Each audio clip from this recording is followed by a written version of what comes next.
आज हम आपके सामने लाने जा रहे हैं 14 अगस्त की रात का वो सच जिसे हर भारतीय जानना चाहेगा। वो रात जिसने हिंदुस्तान का इतिहास, भूगोल, भविष्य और सोच को बदल दिया। वो रात थी आज़ादी की रात।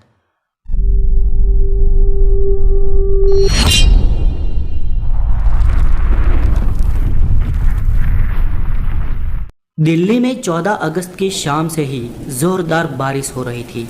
रात 9 बजते बजते रायसीना हिल्स पर करीब 5 लाख लोगों का हुजूम जमा हुआ था। बारिश अब भी जारी थी। रात को करीब 10 बजे सरदार पटेल, जवाहरलाल नेहरू, डॉक्टर राजेंद्र प्रसाद और माउंटबेटन वाइसरॉय हाउस पहुंचे। 14 अगस्त 1947 की रात 12 बजने में कुछ ही मिनट बाकी थे। तब पंडित जवाहरलाल नेहरू ने 2 लाइनें कहकर अपना प्रवचन शुरू किया। At the stroke of the midnight hours, when the world slept, India will be awake to life and freedom. चंद ही मिनटों में 12 बजे और 15 अगस्त का ये दिन भारत के लिए खुशियां लेकर आया।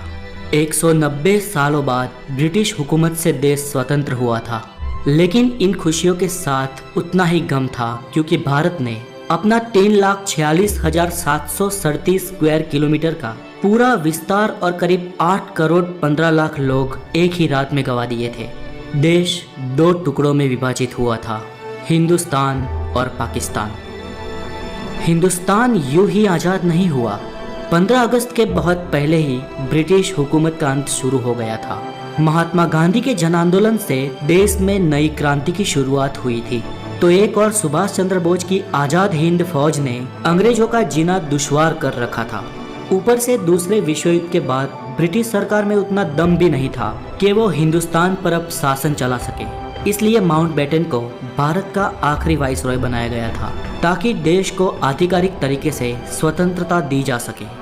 अंग्रेजों ने भारत को शुरुआत में 3 जून 1948 के दिन स्वतंत्र घोषित करने का निर्णय लिया था, लेकिन मोहम्मद अली जिन्ना ने पाकिस्तान नामक अलग मुल्क बनाने की ठान ली थी, जिसके चलते देश में कई जगह पर सांप्रदायिक हिंसा शुरू हो गई।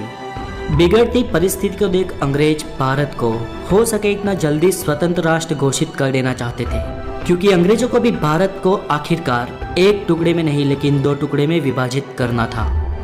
स्वतंत्रता के लिए दिन 15 अगस्त ही क्यों चुना गया? तो इसमें ऐसा है कि सिर्फ हम भारतीय ही शुभ और अशुभ में नहीं मानते थे, बल्कि अंग्रेज भी उतना ही मानते थे। माउंटबेटन मानता था कि 15 अगस्त का दिन शुभ है, क्योंकि 15 अगस्त 1945 के दिन ही जापान ने शरणागति स्वीकारी थी और इसके ऑफिशियल साइन 2 सितंबर को हुए थे। इसलिए बेटन के अनुसार 15 अगस्त का दिन मित्र राष्ट्रों के लिए शुभ था।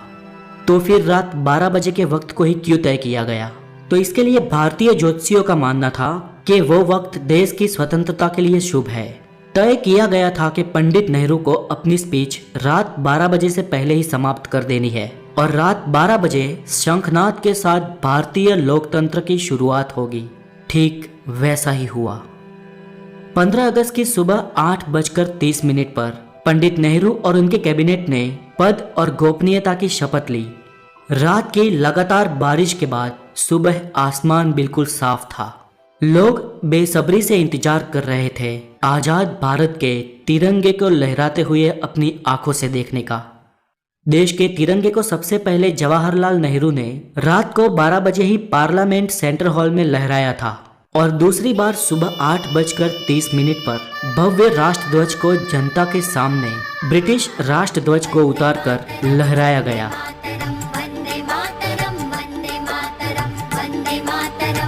देशवासियों की आंखों में खुशी के आंसू थे।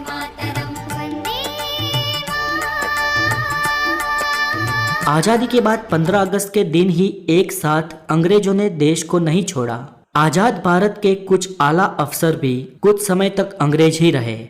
1500 ब्रिटिश सैनिकों की पहली टीम 17 अगस्त 1947 के दिन अपने देश रवाना हुई, तो आखिरी टीम 27 अगस्त 1948 के दिन निकली। दोस्तों, ताज्जुब की बात यह कि लुटेरे अंग्रेज हमारे देश के अतिथि बन के आए हो, उस तरह से उन्हें विदा किया गया। उनकी आखिरी फौज ने जब मुंबई के बंदरगाह से विदाई ली, तब जॉर्ज पंचम को विदाई देने वाला गीत बैंड बाजा के साथ बजाया गया। आज़ादी से 190 साल पहले भी अमीर चंद और मीर जाफर ने रॉबर्ट क्लाइव का ऐसे ही सम्मान के साथ स्वागत किया था। और फिर क्या हुआ? प्लासी का युद्ध और 190 साल की परतंत्रता। फिर भी हम भारतीय नहीं सुधरे। अतिथि देवो भव के सूत्र को हमने आज भी नहीं छोड़ा। फिर वो अतिथि वाकई देवतुल्य हो या हमें लूटने आया हो। दोस्तों, आज के लिए इतना ही और देश की इस स्वतंत्रता की कहानी को ज्यादा से ज्यादा शेयर करने की आपकी जिम्मेदारी है।